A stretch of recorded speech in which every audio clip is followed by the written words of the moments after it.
Salut tout le monde, je vous retrouve aujourd'hui en compagnie d'Antoine pour vous faire le live report du Motocultor 2019. Je vous l'avais déjà fait il y a 2 ans, ça vous avait pas mal plu et donc je me suis dit que cette année on allait recommencer. Vous allez voir que la formule va être un petit peu différente, on va pas faire 3 vidéos, une par jour, etc. parce que déjà il y avait beaucoup de groupes, je me suis rendu compte desquels on parlait et en fait on n'avait pas forcément des trucs intéressants à dire dessus donc c'est pas très pertinent. En plus de ça, YouTube m'avait un peu cassé les couilles par rapport aux extraits musicaux que j'avais mis, donc pour éviter ça, vous retrouverez en barre d'infos des infos sur chacun des groupes dont on va parler. Comme je vous l'ai dit, on ne va pas parler d'absolument tous les groupes du festival, donc pour que ce soit clair dès le début, les groupes dont on ne va pas parler, c'est... J'aimerais, avant qu'on parle des groupes, parler de l'organisation du Motocultor en général, parce que cette année a été particulièrement difficile et catastrophique. Les premiers jours en particulier, il y a eu des gros problèmes d'organisation à l'entrée du festival. La gestion du parking, comme tous les ans, je sais pas comment ils se débrouillent pour pas améliorer ça. D'autant plus qu'il y a eu des soucis aussi pour l'accès PMR, à savoir que cette année j'ai eu un retour dessus puisque mes parents sont venus avec nous et mon père du coup a une carte d'handicapé, et par exemple pour récupérer les bracelets le vendredi, mon père est resté debout pendant plus de 45 minutes. Et ce que je trouve aussi assez déplorable, c'est que les personnes qui dorment dans leur camion jusqu'à présent avaient accès à un parking relativement près du festival, puisque on le rappelle, ce sont des personnes qui, comme les personnes qui dorment sur le camping, vont devoir avoir accès à leurs affaires, vont devoir retourner chercher des trucs dans leur camion. Bah cette fois le parking était hyper loin et il y a eu énormément de casses, énormément de vols, beaucoup plus que les autres années. Donc est-ce qu'il n'y a pas moyen de foutre de la sécurité ou au moins de rapprocher le site pour que y ait des personnes qui puissent un peu jeter un œil là-dessus, parce que ça c'est absolument déplorable quoi. En plus de ça, on a eu le retour de pas mal de bénévoles qui nous ont expliqué que cette année, leurs conditions de travail se sont beaucoup dégradées. Il y a un bar qui a fermé d'ailleurs à cause d'un manque de bénévoles, et il y a a priori du coup une terrible gestion des bénévoles. Encore une fois, il y a un manque de communication entre l'organisation et les bénévoles, puisqu'on nous a expliqué par rapport à cette histoire de parking qu'ils n'avaient pas les mêmes renseignements, qu'il y avait des problèmes au niveau des tours de garde, entre guillemets, que certains avaient dû faire 12 ou 14 heures d'affilée. C'est quand même au point que certains bénévoles se sont vus modifier leurs horaires de travail pour qu'ils n'aient pas à avoir des repas payés par le Motocultor. Donc en fait, c'est un peu une espèce de mentalité qui voudrait que les bénévoles coûtent cher au festival, et je trouve que c'est... c'est un petit peu honteux et paradoxal, sachant que sans bénévoles, on voit bien ce que ça donne, par exemple le dimanche soir. Sans bénévoles, c'est la catastrophe, le festival s'écroule. Donc le dimanche soir, pour raconter, à la bouffe, il n'y avait plus assez de bénévoles, et donc du coup on s'est retrouvé avec des queues de 1h30, 2 heures d'attente. Et ça, je veux dire, c'est des problèmes qui sont récurrents. Chaque année, les bénévoles se plaignent, chaque année au parking ça coince, chaque année pour rentrer sur le festival ça coince, et chaque année la bouffe le dimanche soir ça coince. Comment ça se fait qu'un festival avec une telle ancienneté n'arrive jamais à trouver de solution à ces soucis-là, quoi.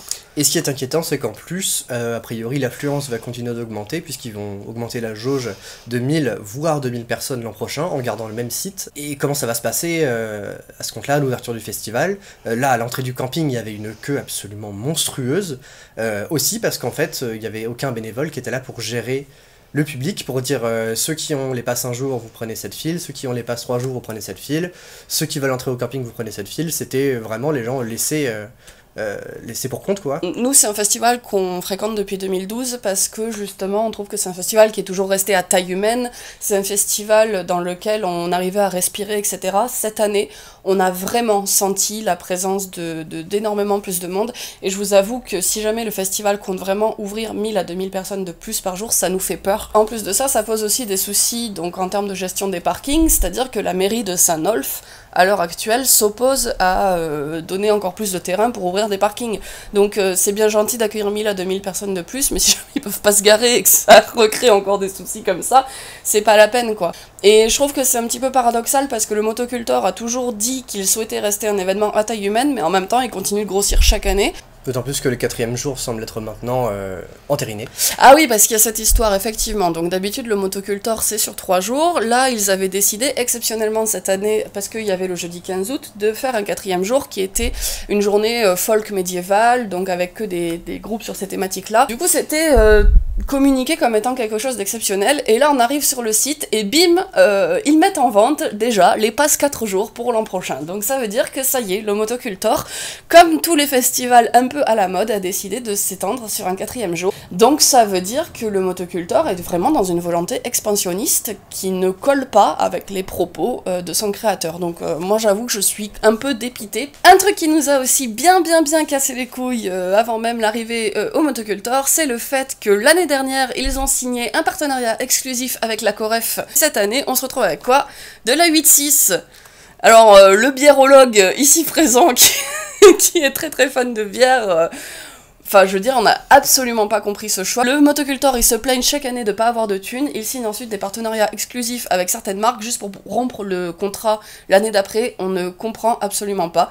Pour continuer, un dernier point négatif, donc comme je vous l'ai dit cette année c'est la première fois que j'avais les retours vis-à-vis du traitement des PMR. Alors je vous avoue que c'était un peu ironique parce que sur Facebook il y a eu le samedi un post pour dire que le motocultor était un festival hyper accessible aux personnes handicapées, etc. Pas du tout, en fait les plateformes PMR sont beaucoup trop petites, je pense qu'encore une fois c'est dû à l'affluence record de cette année, ils s'y attendaient pas, mais les plateformes PMR sont pas assez grandes pour toutes les personnes qu'il y a en fait. Sachant qu'il n'y avait aussi pas assez de bancs, c'est très cool de vouloir se vanter sur Facebook d'être un festival très accessible, mais je vous avoue que si par derrière les infrastructures ne suivent pas, je veux dire c'est que des paroles en l'air, c'est que des belles paroles, ça fait un petit peu chier.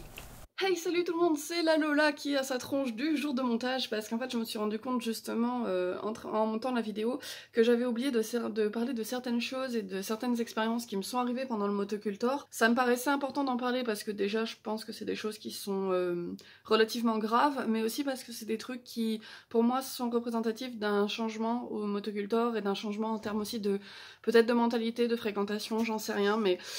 Bref, du coup ça fait à peu près 4 ans que je porte dans mon look de la vie quotidienne, mais du coup aussi en festival, des fleurs dans les cheveux. Donc ça fait 4 ans qu'au motocultor j'ai des fleurs dans les cheveux et qu'on ne m'emmerde pas vis-à-vis de ça. Donc ce qui m'est arrivé c'est que le vendredi je me baladais et il y a une meuf qui m'a dit de manière très agressive « Ouais, retourne à Coachella, t'as rien à foutre là ».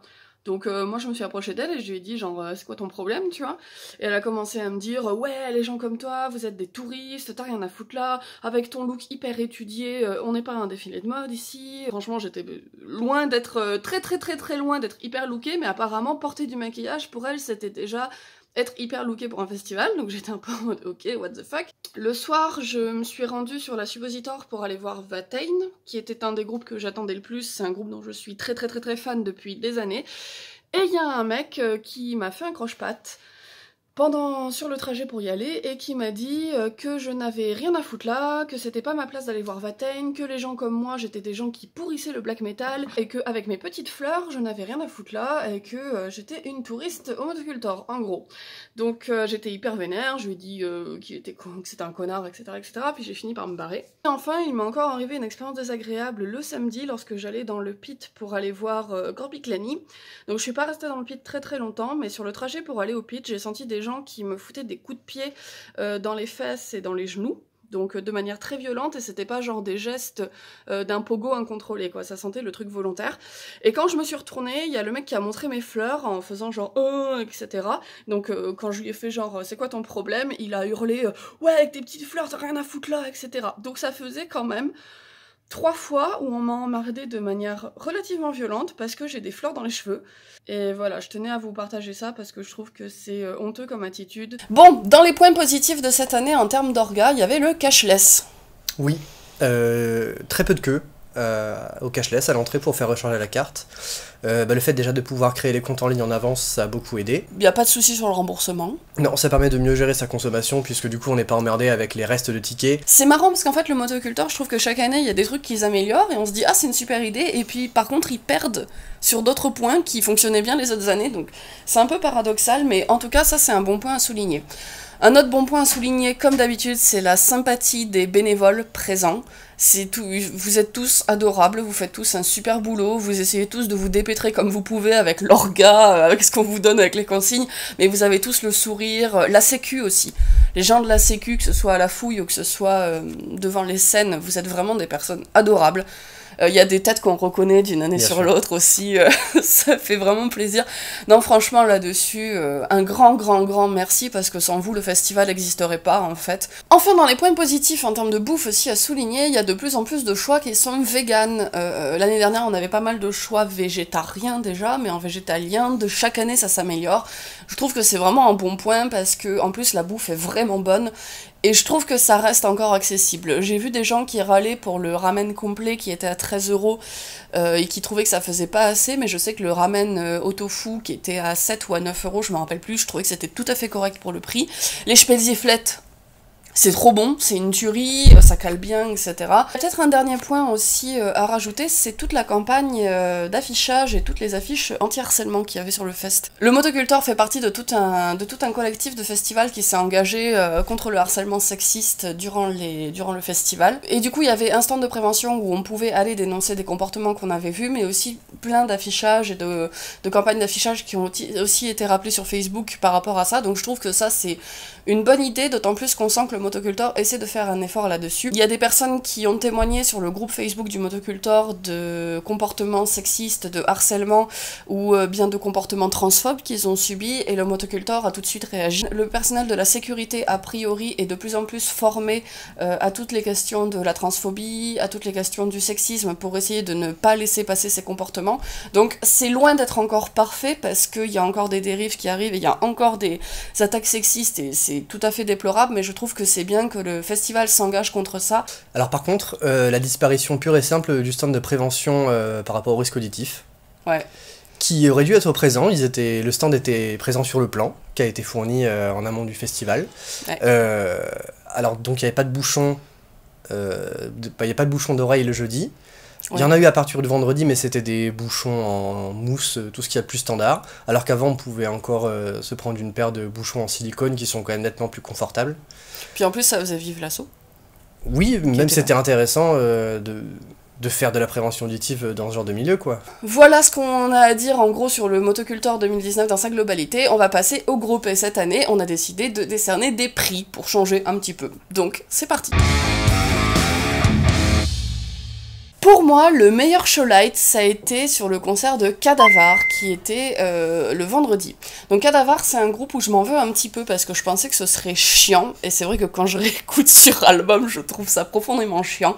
Et en fait, il dégage une espèce de vie sur scène. Cadavar, c'est un groupe de stoner qui fait vraiment penser à tous ces groupes de revivals 70s, version stoner, c'est-à-dire vraiment avec des grandes plages très lourdes, quelque chose de très lent. C'est vraiment un style auquel j'adhère pas, mais j'ai eu un énorme coup de cœur pour Cadavar, et leur showlight était magnifique parce que ça donnait encore plus de puissance à un groupe qui avait déjà énormément d'énergie sur scène. Ce que j'ai beaucoup aussi apprécié, c'est sur le placement de la scène, le batteur n'était pas en retrait, il était vraiment beaucoup plus mis en avant que d'autres batteurs en fait sur d'autres groupes, et c'est ça aussi qui donnait cet aspect péchu, c'est qu'on le voyait se déchaîner sur les fûts. J'aime beaucoup le fait que les groupes essaient des dispositions qui sont un petit peu atypiques comme ça, parce que tout de suite ça donne une identité, un cachet visuellement. Et en plus de ça, comme je vous l'ai dit, le showlight qui était beaucoup dans des nuances de rouge, avec énormément de strobo, était vraiment archi cohérent. Et pourtant, c'est un groupe qui est passé à peut-être 16 ou 17 heures, un truc comme ça, donc il y avait encore la lumière du jour, et pourtant le showlight était franchement exceptionnel. Alors pour moi, mon meilleur showlight, c'était Carpenter Brut. Donc on est d'accord que c'est grave de la triche, parce qu'ils ont de la vidéo, et c'était les seuls à en avoir cette année. Ils ont ramené l'écran LED qu'ils ont à chaque fois, avec le petit show vidéo qu'il y a, où ils ont spécialement tourné... c'est pas vraiment des clips, c'est vraiment des faux extraits de films, en fait, qu'ils ont fait pour l'occasion, autour de l'histoire de Lasertis, donc qui est d'un côté un tueur en série, de l'autre côté le groupe de heavy metal fictif. C'est un show qui parle dans tous les sens, qui est à la fois très disco, et en même temps assez sinistre, c'est beaucoup de rouge. Et ce qui était agréable, c'est que du coup ils sont passés en 2017 et c'était pas du tout le même show, puisqu'il y a eu la sortie d'un nouvel album entre temps, et ils ont adapté ça. Il y a eu évidemment la fin du concert avec Maniac, qui marche à chaque fois. Moi j'avoue que je me suis beaucoup moins fait chier sur Carpenter cette année-là qu'en 2017. Je sais pas pourquoi en 2017 j'étais pas du tout rentrée dedans. Là cette année-là ça a vraiment été un déchaînement. Je pense qu'ils ont eu un accueil à la hauteur de leur show qui était énorme et il y a beaucoup de gens qui les attendaient ce dimanche-là. Contrairement à en 2017 où il y avait beaucoup de gens qui les découvraient. Le seul truc moi que je regrette à chaque fois avec Carpenter c'est que le chant ne soit pas assuré en live. Voilà. Ensuite, le prix du meilleur son du festival.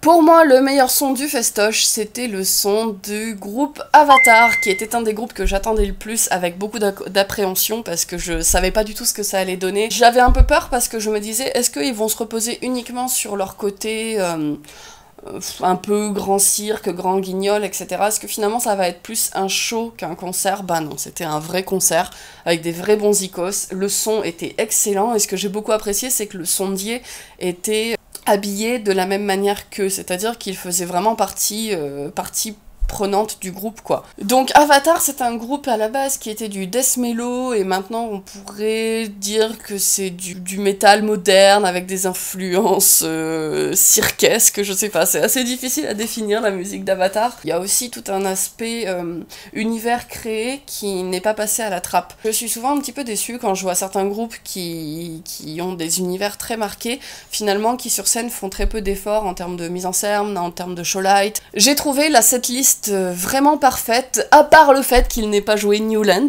qui est ma chanson préférée, mais ils ont vraiment enchaîné avec que des hits. Notamment, ils ont commencé par Eye to the Apocalypse, qui est, je pense, leur morceau le plus connu. Je pense que c'était une bonne manière de faire rentrer les gens là-dedans. J'ai l'impression que ça a vraiment pris. Les gens connaissaient toutes les paroles par cœur, les gens reprenaient même par moments a cappella entre les morceaux quand il y avait des blancs, ce genre de choses. Le groupe a d'ailleurs été relativement touché et a montré le fait qu'il était touché par cet accueil-là. Vraiment, Avatar, c'était parfait sur tous les plans, c'était parfait sur le plan technique, c'était parfait sur le plan musical, c'était parfait sur le plan de la cohérence, de l'ambiance, etc. C'était un super, super concert. Et pour toi, le meilleur son du fest? C'était Extermination Dismemberment. Alors j'ai déjà mal à la mâchoire, rien que d'avoir prononcé le nom du groupe. J'avais hyper envie de les voir, alors que franchement le slam, je m'en fous. J'en écoute jamais. Mais c'était les premiers en fait à jouer du coup le vendredi sur la Suppositor. Du coup on découvrait en fait la nouvelle Suppositor. Et là on a quand même vraiment un bel espace scénique pour que les artistes puissent jouer. Ils sont plus à l'étroit, c'est plus une pauvre scène dans un camion. Là maintenant ça y est, c'est bien sonorisé, c'est bien équipé en lumière. Et donc Extermination Dismemberment, donc c'est du slamming brutal death et c'était lourd. Et tout était écrasant quoi. Les bidons ils sont ultra violents, c'était beatdown, mosh part, beatdown, mosh part, bass drop, et ça en boucle. Le rendu était excellent, tout était hyper bien sonorisé, c'était pas trop compressé, c'était parfait. Pourtant, moi je suis pas non plus amatrice de slam, même en concert, enfin je veux dire, c'est un truc qui me gonfle. Bah là, on n'a pas arrêté quoi, on avait 13 ans. C'est marrant parce que du coup, on a vu juste après Waking the Cadaver, qui est du coup aussi un groupe de slam, et on a beaucoup moins adhéré. Extermination Dismemberment, je sais pas, c'est un peu comme Aborted, ça fait partie de ces groupes, j'ai l'impression, tu peux pas t'empêcher d'aimer en fait quoi. Et c'est vraiment des groupes sur scène où tu sais que tu vas passer un excellent moment parce que c'est des gens qui savent te faire bouger. C'est débile, mais putain qu'est-ce que c'est bon quoi. Ensuite, le prix de la meilleure ambiance, pour nous deux, ça a été le même concert, le concert de Gall. En fait, ça a été un concert très particulier qu'on a vécu et on a vraiment eu l'impression de participer à un moment privilégié en fait. Parce que à ce moment-là, il pleuvait énormément, et c'était un concert sur la Suppositor, donc une scène qui n'est pas couverte. Le vent a porté la pluie sur la scène, et je pense qu'en fait, ça a dû rentrer dans des prises, et ça a fait sauter le courant. Et évidemment, tant que c'était pas sec, il a fallu que les techniciens trouvent la panne, qu'ils changent les prolongs, qu'ils changent les multiprises. Donc déjà, le groupe a eu quand même l'occasion de jouer avec la pluie battante en pleine face, c'était magnifique, parce que la musique de Gall, c'est quelque chose qui est intense, froid, puissant, et quand il y avait ce déchaînement des éléments en accord avec la musique, ça donnait un truc assez mystique qui était vraiment magnifique. Et après, quand il y a eu donc ces soucis que le groupe ne pouvait pas jouer, Gall est resté debout au micro comme ça, digne. On avait l'impression de voir un espèce de colosse plein de je sais pas, à la fois très humble et en même temps magnifié par ce déchaînement des éléments. C'était un moment, mais vraiment hors du temps, un moment sublime, quoi. En plus de ça, le public a quand même été très réactif, elle a toujours encouragé le groupe, le public était là, enfin, on avait vraiment l'impression d'assister à une communion de la foule. C'était beau, quoi, c'était ultra émouvant. Et quand finalement le groupe a dû partir parce que c'était impossible de reprendre le concert, c'était d'une dignité, c'était très solennel, enfin... Moi, je pense que c'est un truc qui t'a ému, toi aussi. Oui, quoi. vraiment, le groupe, donc ils sont partis au bout d'une dizaine de minutes d'arrêt du concert, où on voyait les techniciens de la Suppositor s'agiter un petit peu, ils savaient pas par où commencer, parce que il y avait vraiment 1 centimètre de flotte sur la scène, quoi. Ils ont dû comprendre que c'était plus possible, donc ils sont partis en faisant des signes à la foule, l'air vraiment désolé, et du coup la foule du motoculteur qui applaudissait, et le batteur surtout qui est revenu après faire vraiment des signes pour nous dire que ça l'avait touché. Enfin voilà, je pense qu'il y a eu vraiment un superbe échange entre le public et le groupe. Toi, t'avais eu l'occasion de les voir en salle et tu disais que de toute manière, c'était déjà vraiment génial en salle, quoi. Ah, c'était exceptionnel. C'était un de mes meilleurs concerts de black que j'ai jamais fait. On était à peine 200, c'est dans une petite salle, à la Music Box du Métronome à Toulouse. Et quand il y a Gall qui vous regarde droit dans les yeux à 2 mètres, et il y a un frisson qui vous parcourt, votre sang se glace et voilà, ça rend les choses encore plus intenses, quoi. On va ensuite passer à notre meilleure découverte du festival. De mon côté, ça a été The Night Flight Orchestra. En ce moment, il faut savoir que je suis dans une période synthé kitsch. Et il y avait au milieu du Moltocultor The Night Flight Orchestra qui se pointe avec 2 choristes hyper rétro qui font carrément les petits trucs comme ça avec les mains. Un mec fringué, on aurait dit un petit peu Elvis Presley, presque dans le look. Crooner, ouais. Avec des synthés, avec carrément le... Ah putain, comment ça s'appelle ?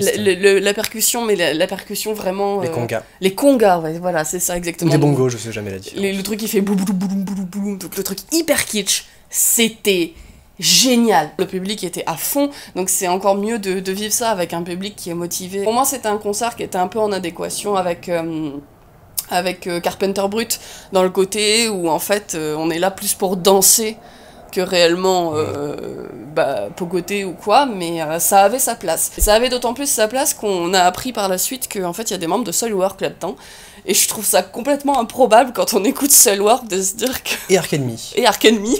C'est encore plus genre le combo improbable qui te pond The Night Flight Orchestra. Et ce que je trouve bien en plus dans The Night Flight Orchestra, c'est que contrairement par exemple à Tragédie qu'on avait eu en 2017, qui était un groupe qui reprenait les classiques du disco mais version hard rock et heavy, et qui a utilisé énormément de samples, qui n'était pas forcément toujours très à l'aise sur scène, c'était même un peu cringe par moment, en fait The Night Flight Orchestra c'est ultra pro, quoi. Tout est fait en live, il n'y a pas un seul putain de sample. Quand on voit ça, on se dit que il y a des groupes qui feraient bien de s'en inspirer, en fait, tellement c'est pro. Voilà, pour moi, ça a été vraiment the découverte, et je crois que toi aussi, tu t'es bien éclaté. Hein. Ah oui, c'était super fun, ça jouait bien. Bon, moi, je serais pas resté 2 heures, mais le temps du set, voilà, c'était un très bon moment. Et ta meilleure découverte à toi, ça a été totalement improbable. Not Scientist, petit groupe de punk lyonnais, que je connaissais pas du tout, donc on avait regardé un petit peu ce que ça valait sur YouTube, ça valait du punk un peu, punk rock californien, c'est classique, sympatoche, et c'est trop bien. Donc il y a des racines punk, mais il y a un petit peu aussi des trucs genre Cold Wave, New Wave, il y a beaucoup de post-rock. Les compositions ont tendance à bien s'étirer au-delà des 5 minutes, après avec des délires instrumentaux, plus techniques, où les musiciens partent vraiment dans leur délire, quoi. Mais surtout une communication avec le public et une énergie sur scène qui sont très rare et que j'ai pas retrouvé en fait dans un autre groupe pendant le motoculteur de cette année. C'était formidable. Ça jouait hyper bien, ils avaient beaucoup de charisme, ils étaient ravis de jouer là. Je sais pas s'ils sont vraiment habitués des grandes scènes comme ça. Je crois qu'ils tournent déjà pas mal. C'est un groupe qui mine de rien a sa petite notoriété dans le milieu. Donc moi j'y suis un petit peu extérieur donc je connaissais pas. Mais ils ont tout cassé. Ça me surprend d'autant plus de ta part que ce soit ce groupe-là qui soit ta meilleure découverte, parce que c'est vraiment un genre auquel Antoine est pas forcément très sensible. Non, clairement pas. Et c'est d'autant plus, ça prouve d'autant plus la qualité de ce groupe en fait, de se dire que sa meilleure découverte du fest, c'est un groupe de punk post-rock quoi. C'est ça. Quand on en avait parlé ensemble, tu m'avais dit un truc, tu m'avais dit et on se prendrait plus de claques en concert si tout le monde se donnait autant que eux se donnent. Et je pense que c'est vraiment représentatif du groupe quoi, ils se donnent. À fond. On va garder pour la fin de la vidéo notre meilleur concert, évidemment. Mais avant de passer au côté négatif des groupes en distribuant les prix négatifs que l'on a attribués cette année, on avait 2 prix un peu trolls à distribuer au milieu, et le premier va être le prix de la plus grande kermesse que l'on distribue à l'unanimité à Excalibur. Mais quel gâchis! Quel gâchis de temps, d'argent, de moyens! De voir un truc pareil, ils avaient un créneau de 3h30 pour faire ça. Il n'y avait pas assez de décor, il n'y avait pas assez d'ambiance, il n'y avait pas assez de costumes pour qu'on soit vraiment dedans. Et puis le côté les 20 ans, donc avec des invités supplémentaires, etc., c'était la foire. C'était une bonne idée, hein. Ils ont eu en plus des mecs des Jethro Tull, il y a eu Matrash, le guitariste qui était assez célèbre sur YouTube, bon ça c'est un détail par rapport aux autres. Oui, mais quand même. Il y a eu des mecs de Supertramp, il y a pas eu de répétition. Et genre ils sont arrivés là, on leur a filé une petite fiche avec marqué à tel morceau vous arrivez, à tel morceau vous faites ci. C'était varié, hein, donc il y avait eu plein de musiciens différents. Il y a eu une chanteuse lyrique, il y a eu des danseurs, tout ce que vous voulez. Mais à aucun moment ils étaient correctement dirigés, ils savaient où ils devaient aller, ce qu'ils devaient faire. C'est arrivé assez régulièrement qu'en fait ils se regardent un petit peu à moitié dans les coulisses et à moitié sur scène, l'air de dire merde qu'est-ce que je fais maintenant, est-ce que j'y vais, est-ce que c'est mon tour. C'était aussi assez navrant de voir cette espèce de grande avancée qu'ils ont mis spécialement sur la Dave Mustache ce jour-là, qui bouffait une place monstrueuse. Et en fait c'est le genre de truc où on se dit c'est vraiment utilisé pour de la grande mise en scène, quoi, je sais pas comment expliquer. Et finalement, mis à part quelques danseuses qui faisaient des allers-retours dessus, le chanteur qui s'avançait pour pouvoir lire tranquillement son prompteur sans que ça se voit trop, enfin sans que ça se voit trop, tout le monde a capté, il passait son temps à lire son prompteur, mais en fait, mis à part ça, cette grande avancée servait à rien. L'orchestre, on l'entendait pas. Non, il y avait un ensemble de cordes, donc avec violon, alto, violoncelle, qui était complètement sous-mixé. Le chef d'orchestre était très à l'aise, hein, il était un peu chez lui, il se baladait, il allait voir un peu tout le monde. Il allait taper sur l'épaule des guitaristes, enfin En fait, c'est vraiment ça, on a eu l'impression d'assister à une répétition. On n'a pas eu l'impression d'assister à un truc qui a 20 ans. Moi, c'est pour ça que je peux pas m'empêcher de les comparer à d'autres groupes qui sont beaucoup moins nombreux, qui ont beaucoup moins de notoriété, mais qui sont carrément plus pro, quoi. Là, il y avait rien qui respirait le professionnalisme, c'était un peu honteux. Et je vais même vous dire, c'était parfois très gênant à regarder. Très, très, très, très gênant. Ensuite, j'aimerais décerner des prix aussi à des groupes auxquels on doit s'excuser parce qu'on pensait que ce serait tout pourri, mais en fait c'était vachement bien. Et moi, c'est le groupe Third Meridian qui mérite des excuses parce que quand j'avais écouté, d'autant plus qu'il passait le dimanche, je me disais putain mais ça va être horrible. C'était des grandes plages mélodiques. Je me disais oh là là là là sa mère. Oh comme putain, et puis se taper ça un dimanche, je me disais ça va être horrible. Ben, je suis restée plantée avec devant 4 morceaux devant. J'ai trouvé ça génial. C'était magnifique. Et en plus de ça, le groupe avait cette espèce d'avantage que n'ont pas certains groupes qui jouent comme ça sur cet aspect mélodique planant, c'est qu'il était vraiment en communion avec le public. On n'avait pas l'impression de voir un groupe qui ne jouait que pour lui, on voyait vraiment un groupe qui était là pour partager quelque chose. Entre les morceaux, ça parlait beaucoup, le groupe n'arrêtait pas de dire combien ils étaient ravis d'être là. Je sais pas si c'est ma cam, et je sais pas si j'y remettrai les pieds dedans, parce que musicalement, on peut pas dire que ce soit vraiment mon style, mais c'était absolument génial, et je me dois de leur faire des excuses, parce que Third Meridian, ça n'a absolument rien de chiant, au contraire, on est dans ce côté mélodique qui est tellement beau que on ne peut pas s'empêcher d'être pris par la musique. Donc franchement, voilà, Third Meridian, c'était aussi une très belle découverte. Alors moi, je dois des excuses à Bloodbath, et en particulier à Nichols, sur qui j'ai déversé mon venin un paquet de fois, parce que je trouvais que c'était un musicien terrible, un frontman encore pire, surtout après avoir vu le show en 2017 de Bloodbath, où je trouvais qu'il avait aucune présence, que son growl était faible, qu'il apportait rien au groupe, et en plus en 2017 ils avaient pas de show light, Donc c'était vraiment, ça tombait à plat, il se passait rien du tout. Et là, Bloodbath fermait le festival, je me suis dit, je suis pas trop fatigué, pourquoi ne pas leur donner une nouvelle chance, d'autant plus que le dernier album a l'air plutôt pas mal. Et bah c'était quand même vachement bien. Je sais pas s'il a pris des cours de chant ou si c'est juste mes goûts qui ont changé un petit peu, mais il a pas une énergie, il a pas un charisme fou, mais mine de rien, son growl marche plutôt bien dans les compositions de Bloodbath, donc cet aspect vraiment très putride, un truc assez lourd, beaucoup de mid-tempo et tout, et ça, globalement ça fonctionnait bien, il m'a pas dérangé, il a pas été gênant comme il a pu l'être dans Paradise Lost ou du coup Bloodbath d'il y a 2 ans. Pardon Nick.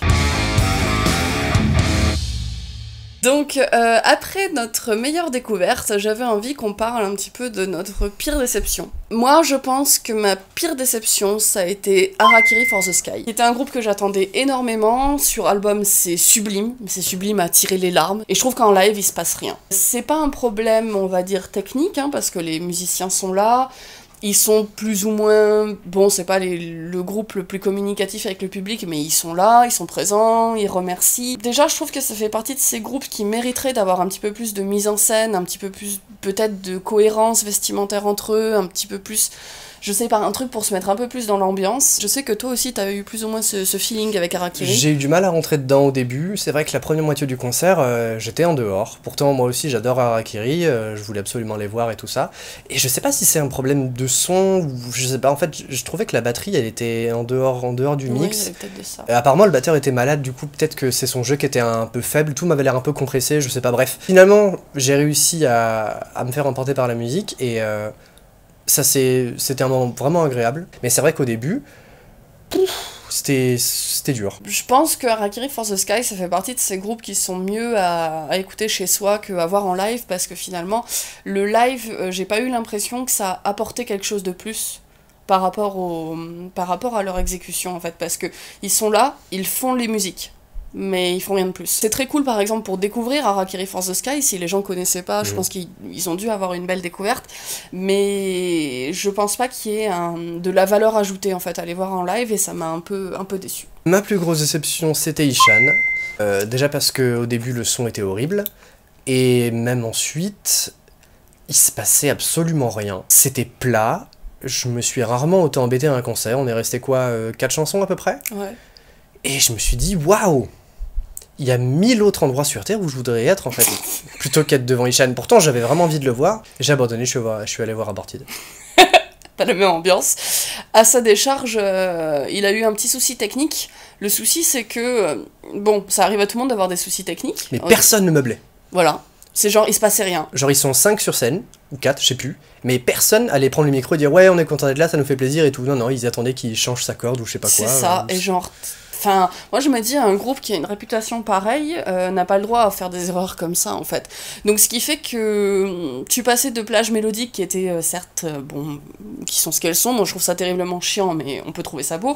Mais donc, tu sors vachement de l'ambiance, en fait, quand finalement il se passe rien entre les morceaux, que t'es là, que t'attends. Et c'était un problème assez récurrent sur la plupart des groupes, en fait. Entre les morceaux, il y avait souvent 30 secondes, 1 minute, où les musiciens ils se réaccordent, ou alors ils bidouillent des trucs, je sais pas, ils vont en coulisses changer d'instrument, ils préparent des trucs, et il y a personne sur scène pour dire, pour meubler un peu, quoi. Il y a pas de sample audio, il y a rien, quoi. Après, Ishan, pour moi, c'était pas une déception, parce que je l'avais déjà vu au Hellfest en 2012, j'avais déjà trouvé ça à chier, mais genre terriblement à chier. Je trouvais ça cringe, en fait. Je trouvais ça terriblement gênant. Et là, je trouve qu'on a passé le stade du gênant, on est juste sur le stade du profondément chiant. Ishan... Ouais. Pas ouf. Nous allons ensuite décerner le prix de notre plus grosse incompréhension. Personnellement, la mienne, je m'y attendais un petit peu déjà en écoutant sur CD, c'est Pensée nocturne. Alors déjà, l'existence de la chose. Pourquoi ? Genre pourquoi ? Donc Pensée nocturne, c'est du black metal avec de la musique de cirque. Genre déjà, rien que là, devrait y avoir, je sais pas, une étincelle, un truc qui s'allume dans les esprits des gens pour se dire, mais genre, Quoi? Par contre, je dois dire des trucs sur ce groupe quand même. Déjà, ils sont hyper sympas. Ils bougent hyper bien. Je pense que pour les gens qui apprécient Pensée Nocturne, c'était un super concert parce qu'il y avait vraiment de la communion avec le public et c'était pas genre, vous savez, le show stéréotype du black metal où les musiciens ils sont là, ils jouent juste leur truc et on est dans l'ambiance et tout, mais c'est black metal donc faut quand même rester un petit peu distant et froid. Non, là, c'était vraiment les mecs qui s'éclataient sur scène et tout est joué en live. La trompette, le triangle, on s'en fout un peu, mais le triangle était joué en live, l'accordéon, il n'y avait pas un seul sample, et ça je trouve que c'est vraiment louable. Parce que je vous avoue que quand j'ai écouté sur CD, moi je me suis dit, putain ça va être 3 mecs, ils vont se ramener sur scène, ils vont tout faire en sample, ça va être merdique as fuck. Ils ont quand même ce truc là qui est vraiment honorable, mais après, à côté de ça, je ne comprends pas leur univers, je ne comprends pas leur composition. C'est un peu comme Beatallica qui était passé en 2012. Oh putain, ouais. Ça fait partie de ces trucs que mon cerveau n'appréhende pas.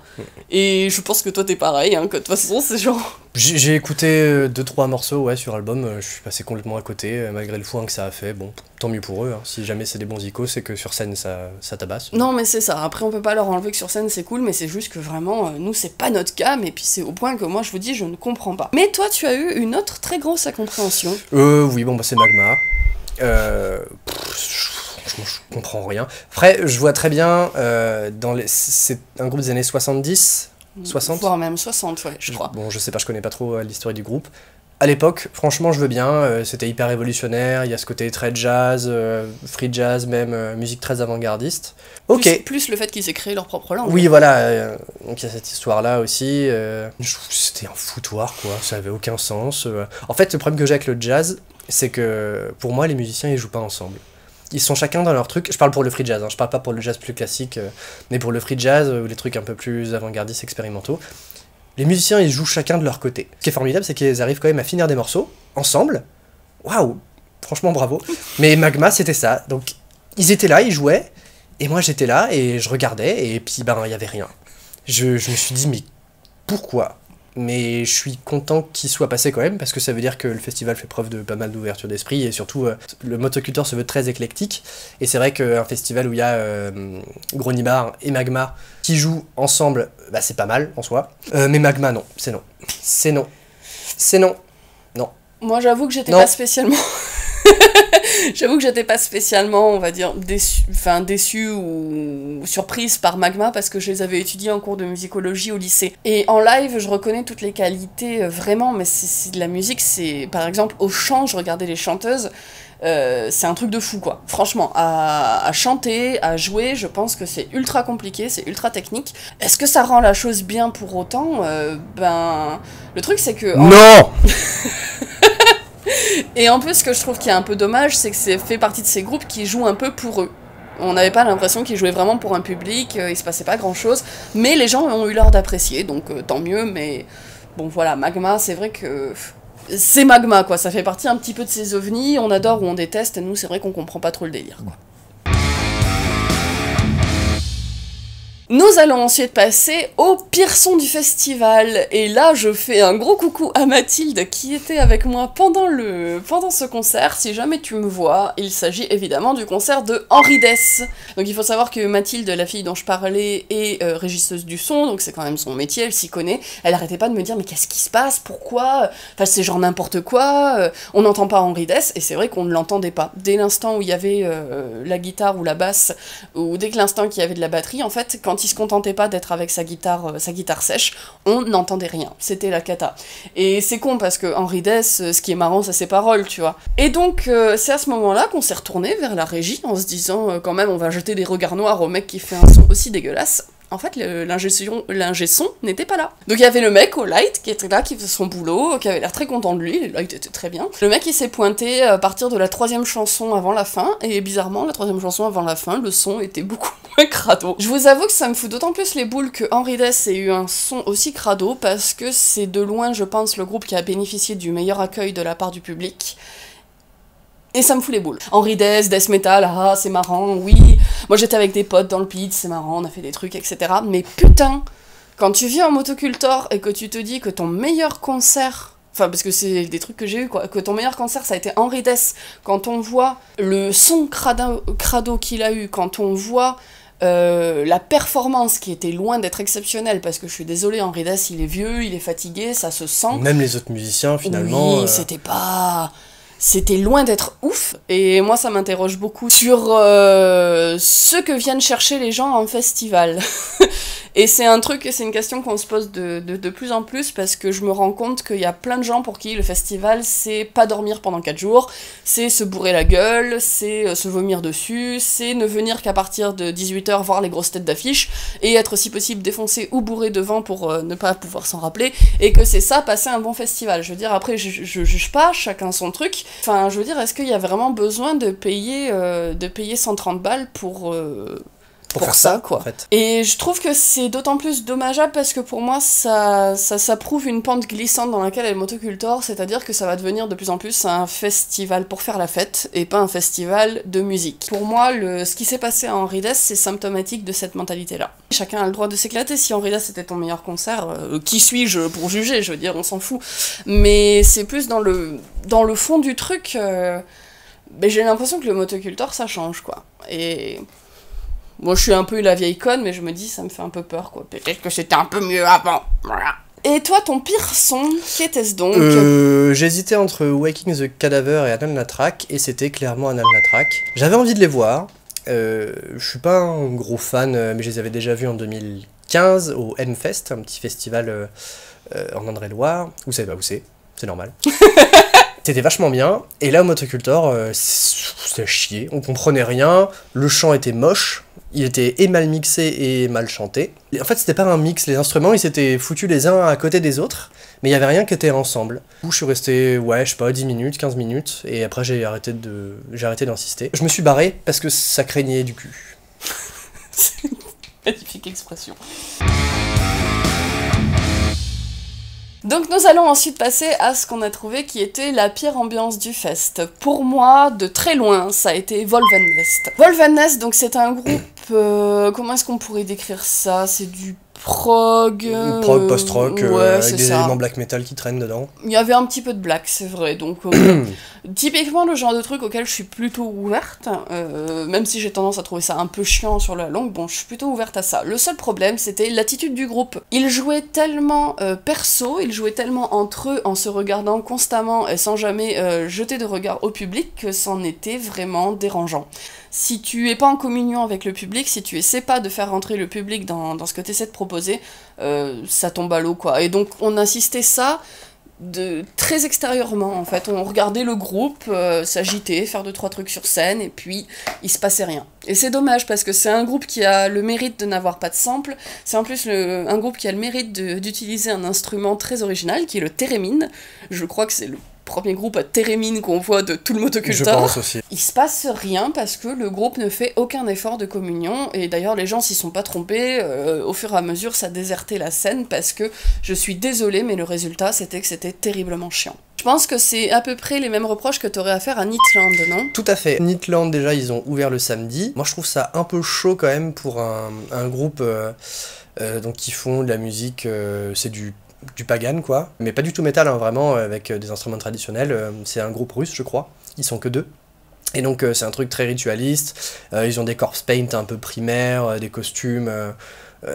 qui peut les faire ressembler un peu à des chamans, des fantômes. C'est beaucoup en fait de percussions, des chants diphoniques très graves, des sortes d'incantations. Mais ils sont 2 et il y a des samples. Je me dis, pour un groupe, je sais pas, de black, de death, tu balances un sample ou 2 comme ça, vite fait, y a pas de souci. Mais pour de la musique comme ça, qui doit vraiment te faire un petit peu entrer en transe, où il y a besoin en fait de quelque chose de viscéral, de vrai, c'est pas possible d'avoir ça.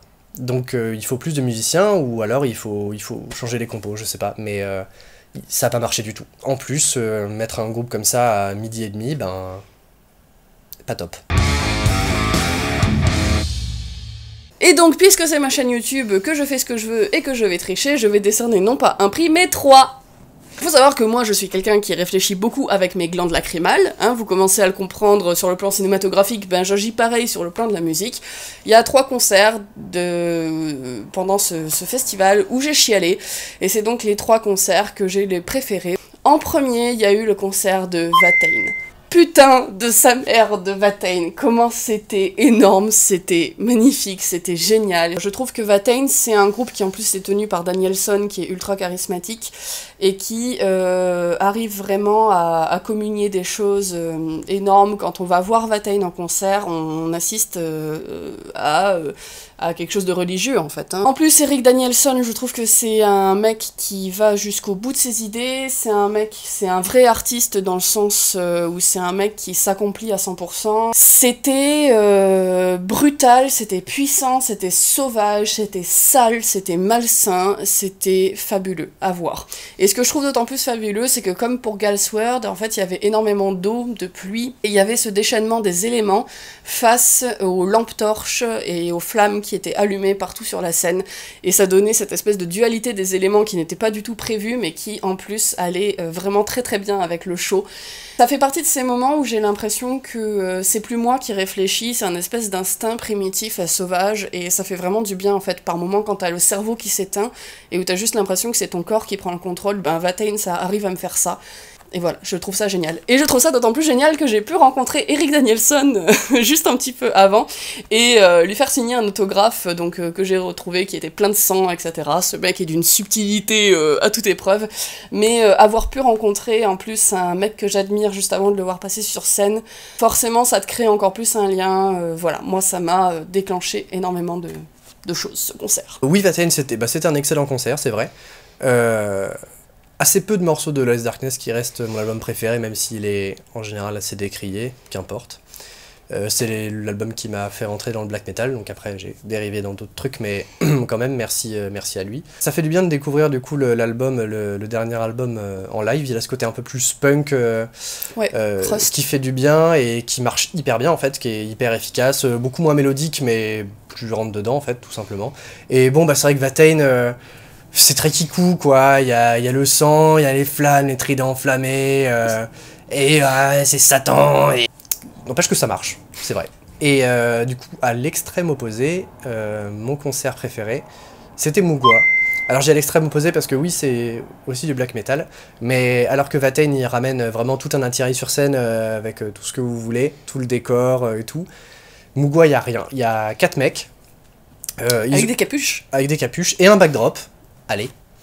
Et c'est tout. Et ils ont un showlight qui est minimaliste à l'extrême. Et ça joue. Et il n'y a que la musique en fait. C'est très organique comme musique. Ça touche directement à l'âme, je trouve. Il y a une majesté, une froideur qui se dégage des riffs. Avec en plus le batteur qui est excellent. En fait, on sait pas où donner de la tête parce qu'on essaie de se concentrer sur la musique, sur les guitares. Et d'un autre côté, il y a les jeux avec les cymbales, avec les contretemps j'ai oublié le pseudonyme du batteur, Dark quelque chose. Pardon, c'est tellement cliché. C'est excellent quoi. Il y a rien et il y a besoin de rien de plus à part la musique. Et c'est pour ça en fait moi je me dis ouais Watain c'est cool, ils ramènent toutes leurs clics, mais en fait c'est inutile. Parce qu'il y a des mecs comme Mugwa qui prouvent qu'il suffit juste d'être de bons musiciens. Oh, comme ça clash. Bah justement, moi je trouve que Mugwa c'est toujours un peu chiant en live parce que justement ils en font pas assez. Bon, vous l'aurez compris, hein, lui il est plus dans le côté un peu minimaliste. Moi j'aime bien quand ça fait un petit peu la débauche des choses, mais ouais, Mugwa.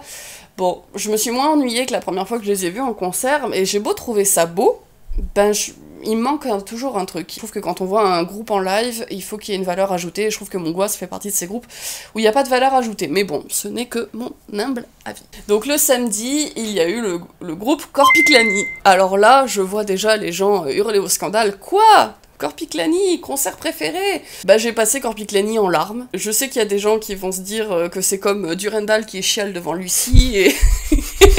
et que voilà, je m'en fous en fait. Et Korpiklani, il y a beaucoup de gens qui le réduisent à un groupe à boire et pour faire la fête, mais en fait moi je trouve que c'est un groupe qui est vraiment dans le côté folk traditionnel en fait. Quand on s'intéresse un petit peu à la discographie, il y a très peu de morceaux à boire quoi. Non. Il y en a 2 par album à tout casser. C'est ça. Le reste du temps c'est des odes à la nature, à des dieux païens, des trucs comme ça quoi. C'est ça, exactement. Je trouve que c'est un aspect qu'on retrouve assez bien en live. Ils ont un plutôt bon équilibre entre les chansons festives, les chansons à boire, et justement les chansons vachement plus païennes en fait, les chansons un peu plus traditionnelles. En plus là, on a eu la chance d'avoir un groupe qui n'était pas bourré. Parce que Corpiclani, hélas, en live, notamment le chanteur, souvent ils sont bourrés. Là, ils ont offert une performance comme rarement je les ai vus en faire. Ça fait 3 fois que je les vois et je pense que c'était leur meilleure performance. Le violoniste, c'est un tueur, c'est un truc de fou, le niveau technique qu'il a. On se rend pas compte comme ça, mais Corpiclani au violon, c'est extrêmement dur à jouer, mais vraiment. Et ce mec, il a un niveau monstrueux. Je trouve qu'en plus que c'est un groupe, on sent qu'il y a une grande communion, une grande sympathie entre eux, qui s'entendent tous hyper bien. Et je sais pas comment vous expliquer, en fait. Pendant le concert, au bout d'un moment, j'ai pris conscience de tout ce que le groupe m'avait apporté et de tout ce que je devais à ce groupe-là, et ça m'a vraiment foutu un coup au cœur, et je me suis dit, putain, mais rien que d'en reparler, j'ai un peu les larmes aux yeux, quoi, mais vraiment, je me suis dit, ce groupe, je leur dois tellement, et ils me donnent tellement, et là, ils sont encore en train de me donner tellement, ça m'a ému, en fait. Ça m'a pas ému pour les compositions, parce qu'en plus, j'ai commencé à chialer sur Bir Bir, tu vois, c'est genre, pas la chanson devant laquelle tu chiales, mais ça m'a ému plus pour le côté, cet aspect-là, cette espèce de lien que j'ai avec ce groupe, et je sais que, voilà, Corpiclani, j'en ai marre que les gens en parlent que sous l'aspect festif et à boire, parce que c'est un groupe qui vaut tellement plus que ça, c'est un groupe qui est tellement plus profond que ça. Bref, c'était un concert magnifique, c'était un show magnifique, c'était génial, et en plus pour moi, personnellement, c'était un moment très émouvant. Et enfin, le dernier concert sur lequel j'ai chialé, je vais pas m'étaler 3 milliards d'heures dessus parce qu'on en a déjà un peu parlé tout à l'heure, c'est Avatar. Alors, Avatar, ça fait partie de mes groupes préférés actuellement. Voilà, j'ai découvert il y a peu de temps, j'ai trouvé ça génial. Je sais pas comment vous expliquer, mais j'ai trouvé ça d'une cohérence sublime. L'univers d'Avatar, quoi. On était dans leur univers, pendant 1 heure, en fait, pendant tout le concert, on était chez eux. J'ai juste chialé parce que je me suis éclatée, j'ai trouvé ça super, mais je crois que toi aussi ça t'a plu, alors que... Ouais, bah, moi Avatar, franchement, ça m'en touche une sans faire bouger l'autre. Mais c'est hyper pro. Le chanteur est très charismatique, il alterne bien le chant saturé et le chant clair, et l'univers est hyper cohérent en fait. Moi qui suis vraiment pas fan d'Avatar musicalement, donc en album j'ai réécouté un peu, ça m'a vite saoulé. Et ben j'ai tenu tout le concert avec grand plaisir parce que ça fait vraiment du bien de voir des gens qui bossent à ce point pour leurs fans, tout simplement. Enfin, juste pour terminer, maintenant qu'on a décerné nos prix, on va juste vous parler très vite fait, très rapidement des groupes auxquels on n'a pas décerné de prix, juste voilà, pour vous en dire 2 mots. Moi j'aimerais vous parler de Steel Folk qui est passé le jeudi, qui est un groupe que j'aime énormément, parce que déjà c'est un groupe qui s'exprime en occitan, il y en a pas beaucoup, et je trouve qu'ils ont fourni une performance vraiment géniale. Ils ont reçu un très bon accueil, et le fait de les voir avec des gens qui s'y connaissaient, et ben ça a vraiment augmenté le fait que c'était un très bon concert. Donc Steel Folk, je vous conseille, c'est du Pagan, vraiment excellent, avec que des instruments traditionnels, et le mec qui fait de la vielle, c'est un tueur, c'est un truc de fou. Un petit mot aussi sur Alan Stivell, qui était une des grandes personnalités invitées pour ce motocultor. Je vous avoue que moi j'étais assez curieuse de le voir. Mine de rien, je trouve que c'était une performance au minimum du minimum. Je trouve que pour en fait des chansons qui sont aussi belles, ça manquait d'incarnation, ça manquait de présence. Je sais bien que le poids des années faisant, bon voilà, il peut pas forcément être archi au top, mais que ce soit le chant où il y avait des fausses notes, que ce soit les départs où il y a eu plusieurs ratés, que ce soit le fait qu'il y ait peu de communication avec le public, et vous voyez pour Antoine qui connaissait pas spécialement, finalement ça l'a pas ultra marqué, alors que Alan Stivell c'est tellement beau qu'on pourrait se dire que ça fait partie de ces groupes qui auraient pu être des meilleures découvertes, et en fait finalement tu t'en rappelles pas, quoi. De marbre. Un tout petit mot sur Eluvetti, qui est là 1 an sur 2 au motocultor. C'était, comme d'habitude, génial. On déteste en CD, franchement, et à chaque fois en live, c'est génial. C'est trop bien. Voilà, que dire sur Eluvetti à part ça, quoi. Un petit mot sur le concert de Tribulation, qui est un groupe que nous groupisons tous les deux, donc on faisait partie de ces rares personnes au motocultor à se balader avec des t-shirts Tribulation. Ça fait la 3e fois qu'on les voit. Personnellement, j'ai trouvé ça génial, comme à chaque fois. J'aime beaucoup le jeu de scène très exagéré du guitariste. J'aime beaucoup le fait que ce soit un groupe qui fasse l'effort d'avoir des costumes, mais ce que je trouvais intéressant, c'était d'avoir le point de vue un peu inverse, parce que Antoine, qui a beau être très fan du groupe, ne pense pas la même chose en live. Et ben ouais, moi j'adore Tribulation du coup sur CD, j'écoute assez régulièrement Children of the Night et The Formulas of Death, même de temps en temps The Horror, leur premier.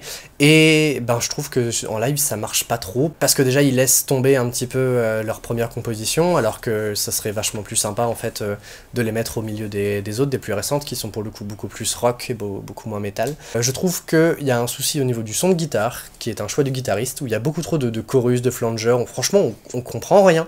Je me dis, quelqu'un qui veut découvrir Tribulation, il ne comprend rien, il entend pas les riffs, c'est trop, on comprend rien, et ouais, moi j'étais déçu. Je trouve que c'est vraiment pas un groupe de live. Un petit mot peut-être sur Hypocrisie, qui est un groupe qui a vraiment une très très grande renommée, que moi je connaissais pas, que j'étais assez curieuse de découvrir, et finalement ça a été une très très bonne découverte, j'étais très heureuse de découvrir leur compo, mais le problème c'est que j'ai aimé avant tout pour leur compo, et pas vraiment pour la prestation, parce que en live, hélas, ils souffrent un petit peu du syndrome, je trouve, Septic Flesh, c'est-à-dire qu'il y a trop de samples, déjà, et ça c'est vraiment gênant, d'autant plus pour un groupe de cette trempe-là. Et en plus de ça, je trouve pas qu'il y ait de valeur ajoutée à leur prestation en live, parce que finalement c'est un groupe qui se contente un peu juste de jouer leur compo. Alors moi j'ai pris plaisir à découvrir ça, mais je me dis, est-ce qu'une personne fan qui les voit en live va vraiment avoir du plaisir à les voir? Alors a priori oui, puisque y a Romain notamment oui, qui les a vus, qui a trouvé ça excellent. Moi, Hypocrisie, je connaissais évidemment un petit peu, j'écoutais quand j'étais un peu plus jeune, mais j'ai laissé tomber après. J'ai été vraiment déçu, parce que déjà, ouais, en fait, tous les claviers sont samplés, et en plus ils étaient largement surmixés, on entendait très peu les guitares. J'ai trouvé que Tag Train, sa performance, elle était franchement pas top. Le batteur, il était à la ramasse, ah ouais. Mais j'ai rarement entendu une catastrophe pareille au niveau rythmique, quoi. La double, c'était pas ça. Ils ont mis des efforts dans les décors, ça fonctionnait bien, le showlight était efficace, mais tout ce que j'ai dit avant, quoi. Alors, j'aimerais aussi qu'on parle un petit peu de Solstafir. Alors, comme vous pouvez le voir, je suis une groupie, j'ai un t-shirt, n'est-ce pas? C'est la 3e fois qu'on les voit aussi, dont une fois où on a pu les découvrir en salle, c'était merveilleux, incroyable, et je pense que c'est un groupe qui est fait avant tout pour être vu en salle bien plus qu'en festival. Je vous avoue que cette fois-là, j'ai été personnellement un peu déçue, non pas de leur prestation, mais de leur attitude. Parce que y a eu des personnes qui ont repris en fait a cappella, je me rappelle plus quelle était la chanson, mais qui ont repris a cappella des... Je crois que c'est Ota. Il me semble aussi que c'était Ota, mais je voulais pas dire de conneries, mais je crois que c'était Ota. C'était un moment magnifique, c'était émouvant de voir tous ces gens réunis reprendre a cappella pour encourager le groupe, etc. Il n'y a pas eu aucune réaction. Il n'y a pas eu un merci. Il y a eu juste eu un mec, je crois que c'était le bassiste, qui a fait genre...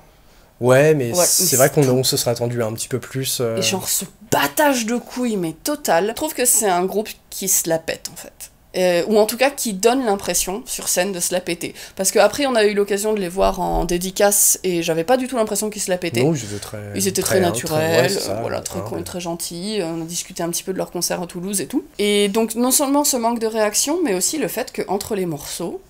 il se passait rien, quoi. Il se passait rien. C'était trop long. Et où est le banjo? Ouais, voilà. Le fait qu'ils aient pas pris le banjo, ça fait un peu genre, ça va, c'est un concert de festoche, on va pas non plus trop se casser les couilles, on va pas prendre le banjo.